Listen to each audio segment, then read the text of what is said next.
Please introduce yourself. Hi there, my name's Tom Middleton. I'm the Managing Director of Middleton Estates, the estate agents. When you say the estate agent, so do you buy and sell houses, or do you act as an agent for people? We're the agent, yeah, so we'll be brokering deals for people to either buy or rent properties, acting for the sellers or the landlords. And what is important in being a good agent?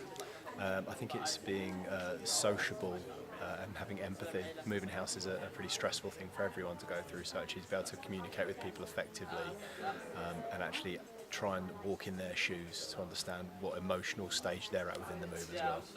And your agency has your name behind it. Yes, yeah, that was not just a vanity thing. I think it's my industry is very much about sort of contacts, and you'll get an awful lot more potential clients off the back of people knowing a name, family, and so on and so forth. So yeah. So do you set it up? Yes, yeah, it was me. Yeah, I set up myself 2 years ago. And what was that like, setting up your own business? The best thing, but also the scariest thing I've ever done, having the pressure of obviously the bills and mortgages, and feeding my kids at the same time of employing staff and risking everything. It's paid off massively, and it's the best thing I ever did, but very scary.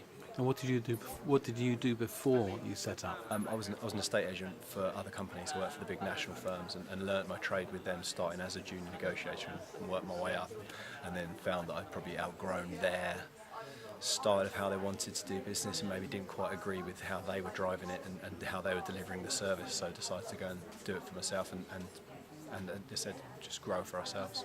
And what did your friends say when you left a secure big agency to set up on your own? My friends and my wife were very supportive, but also understood the risk of walking away from a salaried position to potentially earning nothing. But they had confidence in my ability, and as did I. So yeah, they were proud, but to the same extent, as worried as I was, I suppose. And so what advice would you give to anybody else thinking of doing that?